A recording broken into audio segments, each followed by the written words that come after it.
Hey guys! I'm here in Oceanica, Bohol. It's so beautiful. We're going to eat lunch, which we're going to do. Like baka mag-buffet lunch, buffet kami or dinner, parang ganun. So, we're going to relax here.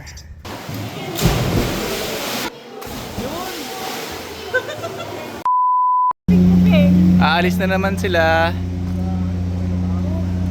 Punta sa breakfast area. Kami maglalakad lang. Tara na, maglakad na tayo. Let's walk. Ready ka na, Tibe? Excited ka na? Dati ka na dyan. Nagano sila oh. Dito na tayo dadaan. Oo. Piloto ba? Lapit lang oh. Para ka nasa ano, LA. Mamaya. Doon na. Kaya nga sabi, pagka tumilong. Ayan na, nakalisa sila. Oh, ano ka, Tibe? Oh.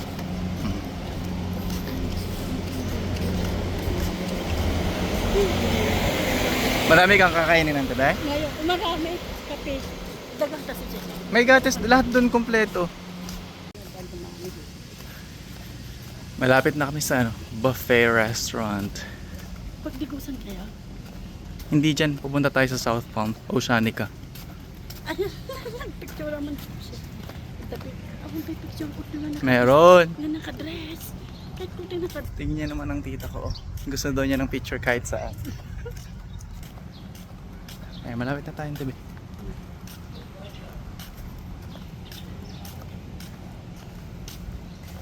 Ang init.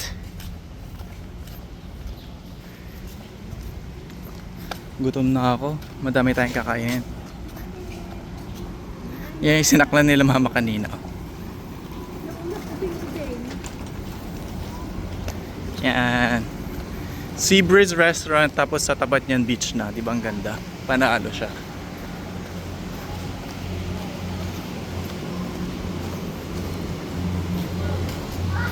Ayan na sila. Mama.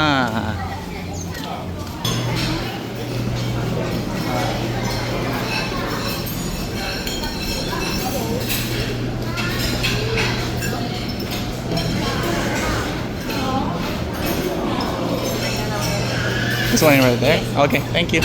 So this is the menu for today. It's like yesterday as well.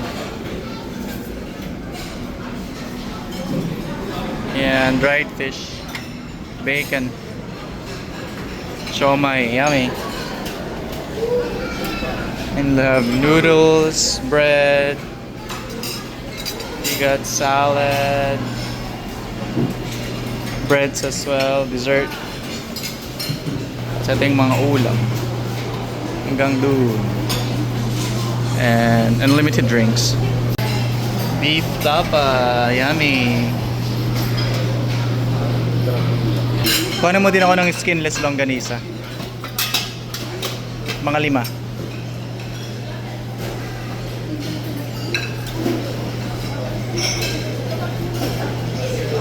Ako rin dadalaw. 5 lang. Yeah, isa pa. Gusto ko pa. Walang ganyan sa Canada. Thank you. Mahal kang ganito sa Canada. Lakuha ng mga ako ng danggit.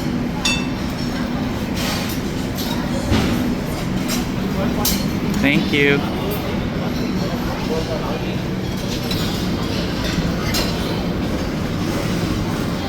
Ah.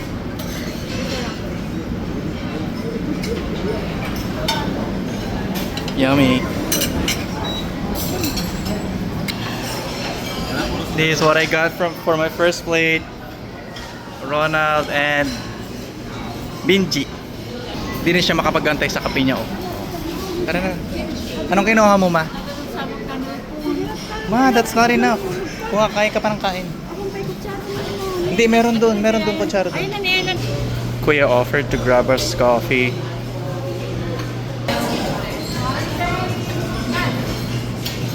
Thank you. Tapos doon yata si tita, kuya. Doon po. Thank you. Plate number 2. Plate number 2 muna yun, Neng.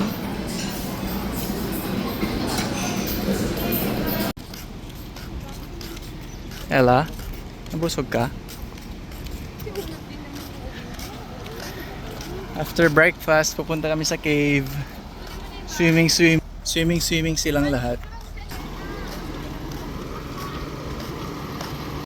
Guys, let's go to the cave. Hinagdanan Cave here in Bohol. Yan siya, papasok.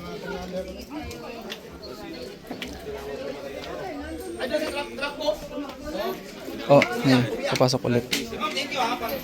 Ang dami kasing tao sa loob, so let's just wait. Meron 50 pesos na entrance fee, and then if you wanna swim, there's an additional $25. Oh no, 25 pesos. And sa Pilipinas tayo. Ay, may ano pa sila oh. May With energy pa more. tour guide. Last more. Last more. No more. Dahan-dahan sa pag-angat ha. Kwela ka kuya. Stolen video. Okay na po. Careful, ulo. Proceed to the outside world. We survive. We survive of the humidity inside. Is it humid inside? Yeah, quite humid inside, sir. Sira yung aircon. Okay, let's go. Yun, perfect. Thank you for waiting. Enjoy Kwela si inside. kuya. Kwela si kuya.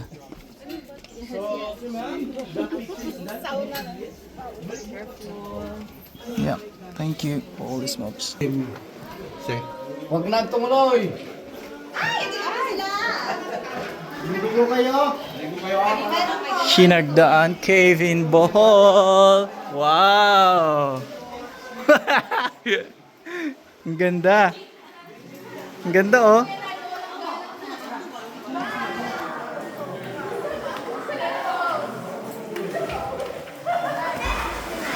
Oh, maligo na kayo. Ang ganda oh.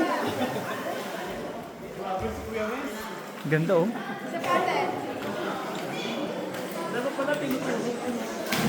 Ako nga, meron doon. Binjo, excuse me naman. Mawalang galang naman sa pogi nating model. Jan Kwek Kwek. Yan. Wow, ang ganda oh. Hinagdanan Cave, Bohol. Ay, hindi ko abot.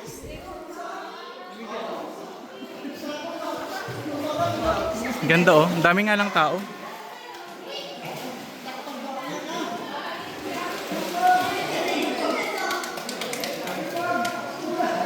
Stalactites and stalagmites. Tama ba yung pinagsasabi ko?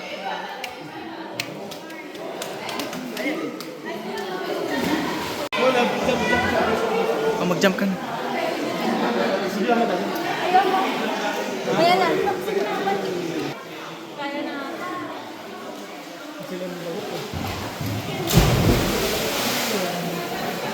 Ang galing. Ganyan ka din naman nung ubing ka. O, diba? Ah, hindi. Pwede. Nad, sa harap ka. Dito ka.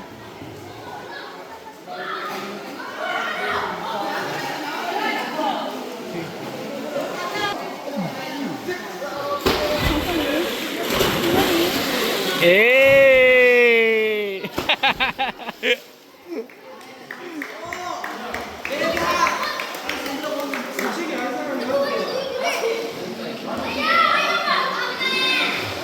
Hinagdanan Cave in Panglao, Bohol. Oh.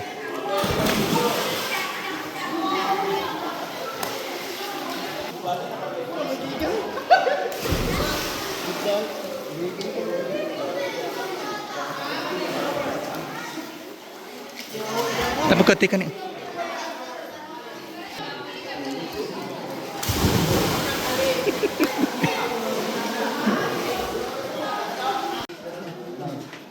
Traffic.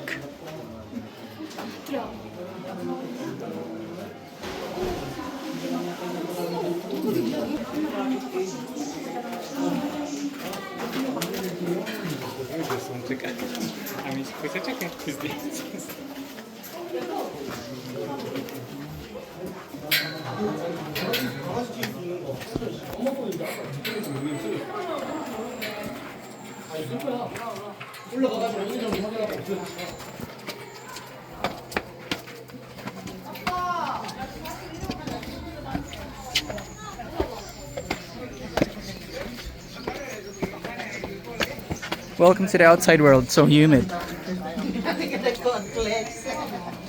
Hey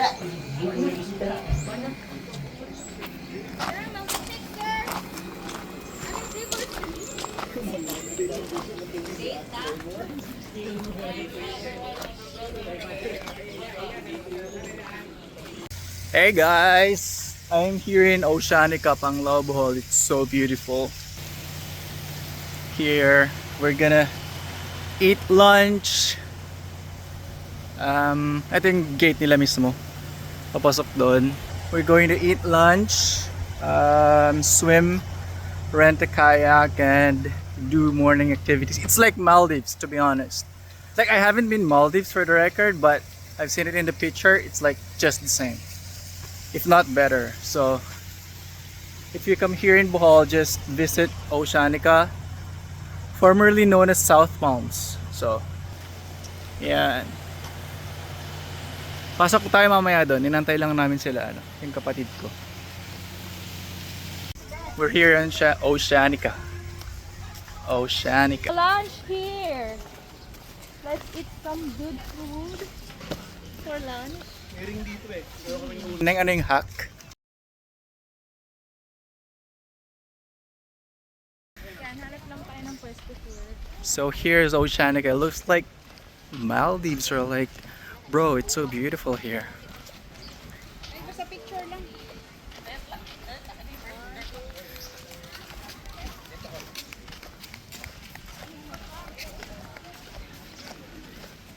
Di ba ang ganda? So there's a cafe. That's a cafe right here, and there's a restaurant as well, like where you can eat lunch, breakfast, and buffet dinner. Daming tao ngayon actually. Ayan. So let's go to the beach area. Parang ano siya ngayon, low tide.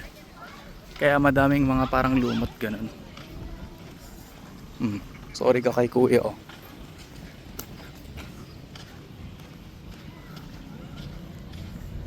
You can play volleyball here as well. And there's a swing. Daming swing. Ayan, nagsiswing sila.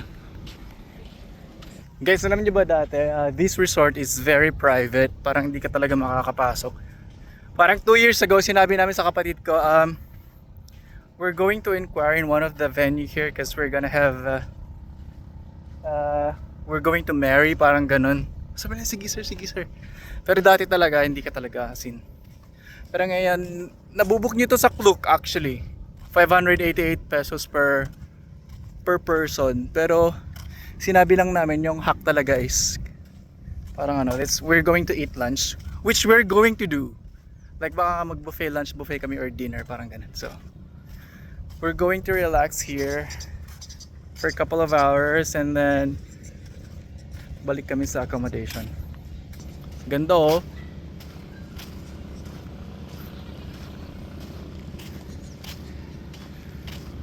Oh, Instagrammable. Punta tayo sa ano? Anong tawag dito? Kalimutan ko kung anong tawag dito. Yan, 'di ba? Oh, sila ate, oh. Dito tayo. Sobrang init na lang talaga. Sobrang init lang talaga, grabe. Ay, dito. Dito sa may ano? Sa may buko. Dito tayo sa may bukuhan.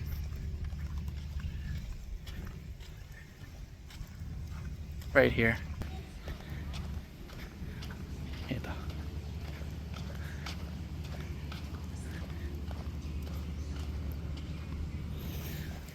Yan. Wow. Sabi mo, matatanggal talaga yung problema nyo sa buhay kapag pumunta kayo dito sa ano, sa Panglao.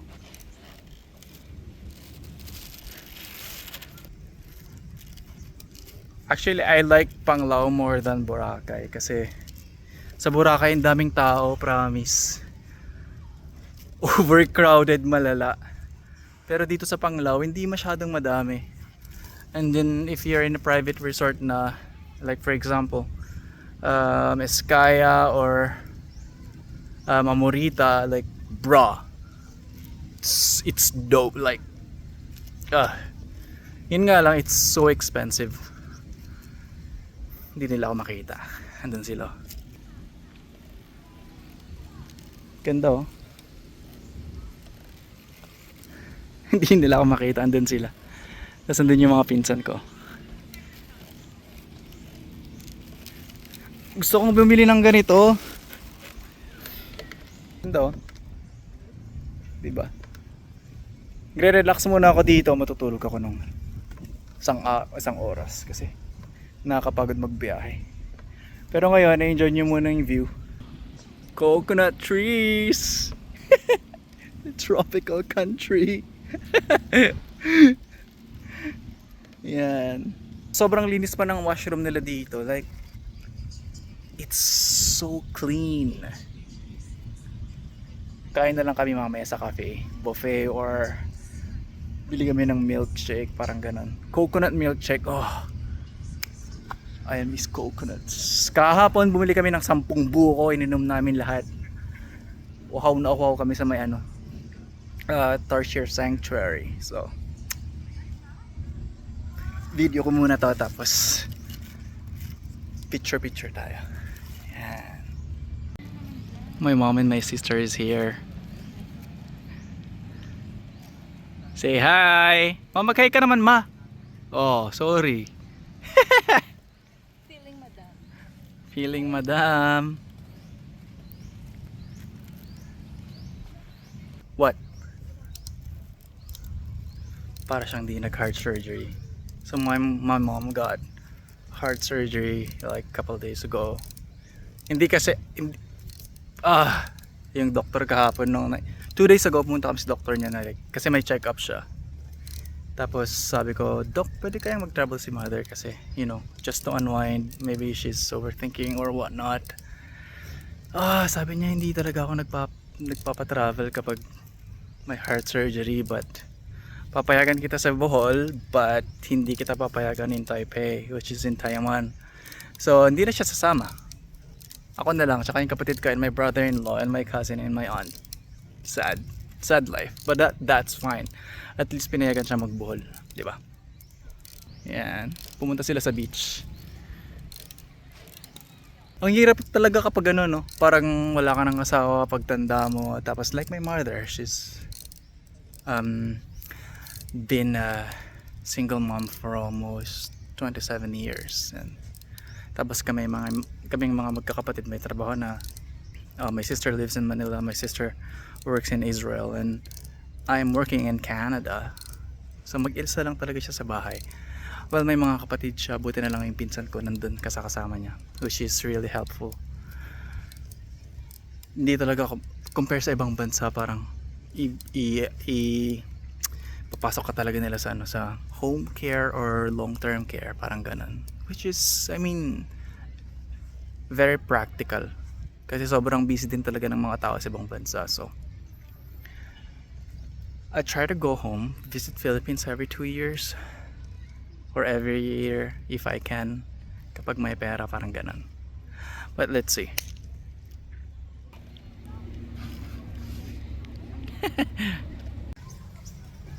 Let's order strawberry milkshake for mama.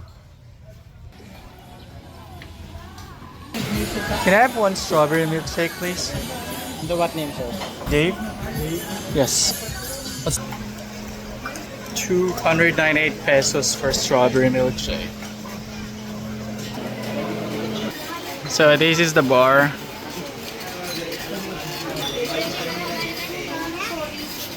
Sir?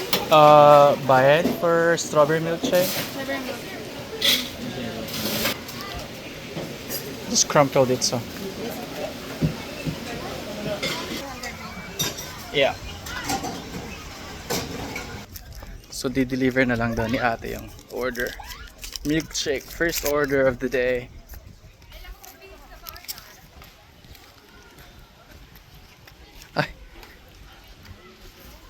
While waiting for the milkshake to arrive, laro muna sila ng volleyball. Yung pinsan ko tsaka yung brother-in-law. Yan. Manood tayo.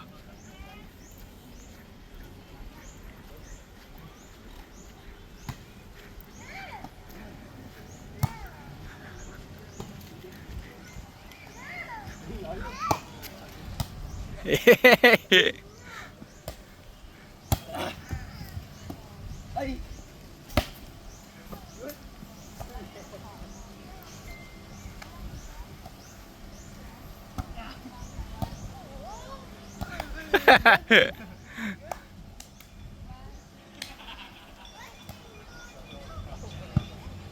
Sobrang init nga lang.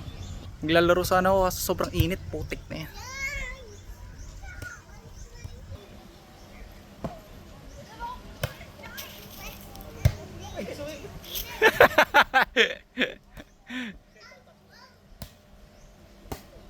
Hey!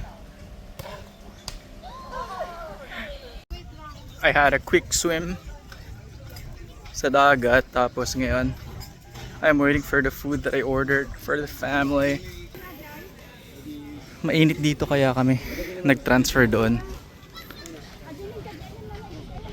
It's so good to be in warm weather again. I could spend my day here staying in the anong tawag dun? Yung swing or whatever. Tapos and then basketball, and then there's volleyball net, then villas under the coconut tree. Like, it's good. Life is good. So enjoy your life, guys.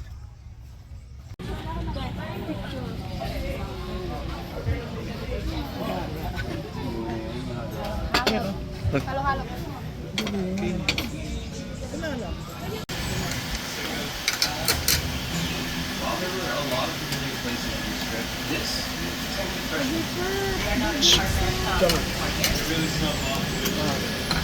So we're gonna eat dinner again tonight. Nagpahinga lang kami after the lunch. So we're going to eat in Jose Panglao. Dito talaga kami kumakain ng lunch and dinner kasi it's so good. And then Hinagdanan breakfast. So Jose Panglao. Tapos sa likod niyan is yung accommodation namin. They cook really good food. So if you wanna come here in Panglao, just eat in here. Like lunch and dinner is really good. These are my family. This is my family.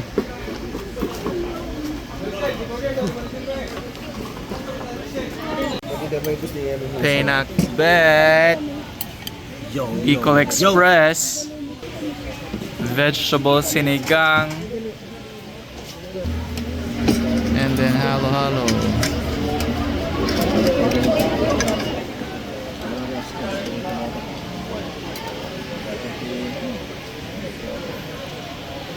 So we're in Bohol International Airport. Pauwi na.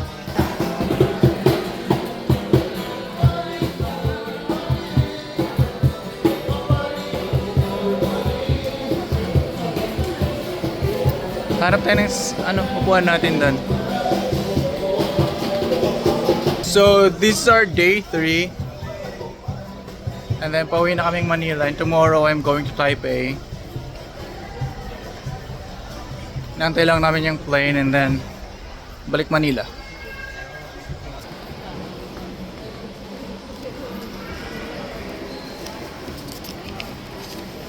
So gate 6.